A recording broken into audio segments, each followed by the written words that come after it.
ജപ്പാൻകാരുടെ നല്ല ഫ്ലഫി ആയിട്ടുള്ള pan cake കണ്ടിട്ട് ഇൻസ്പയർഡ് ആയിട്ട് ഇന്ന് ഞാനത് ഉണ്ടാക്കും എന്ന് പറഞ്ഞ് ഇറങ്ങി പുറപ്പെട്ടതാണ്.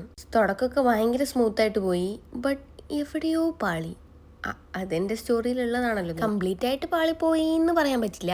പാൻ കേക്ക് ആയിട്ടുണ്ട്, പക്ഷെ ഞാൻ ഉദ്ദേശിച്ച പോലെ ഒരു ഫ്ലഫി പാൻ കേക്ക് ആയില്ല എന്നുള്ളൂ.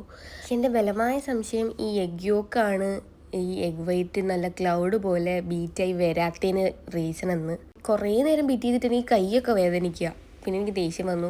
ഓക്കെ, ഇത് മതി, ഉള്ളത് കൊണ്ട് മതി, പാൻ കേക്ക് ആയാൽ പോരേന്ന് വെച്ചിട്ട് ഇങ്ങനെ പാൻ കേക്ക് ആക്കി എടുത്തതാണ്. സംഭവം അടിപൊളിയായിട്ടുണ്ട്, ടേസ്റ്റും നല്ലതാണ്, സോഫ്റ്റാണ്. ബട്ട് ഇതിനൊരു എഗ്ഗിൻ്റെ സ്മെല്ലുണ്ട്, അതെനിക്ക് അത്ര അങ്ങോട്ട് സെറ്റായില്ല. അപ്പോൾ ഞാനത് കഴിക്കാണ്ട് കളയാൻ ബുദ്ധിമുട്ടായിട്ട് ഫ്രിഡ്ജിലെടുത്ത് വെച്ചു. പിറ്റേ ദിവസം എടുത്ത് കഴിച്ചപ്പോൾ എഗ്ഗിൻ്റെ സ്മെല്ലൊന്നും ഇല്ല കേട്ടോ, നല്ല ടേസ്റ്റും ആയിരുന്നു, നല്ല സോഫ്റ്റ് ആയിരുന്നു, ഒട്ടും തന്നെ എഗ്ഗിൻ്റെ സ്മെല്ലില്ല. അതെന്നെ ഭയങ്കര സർപ്രൈസ് ആക്കി. പിന്നെ ഞാനത് ഫുള്ള് കഴിച്ചു. അപ്പം ഇന്ന് അത്രയ്ക്കേ ഉള്ളൂ. ബൈ.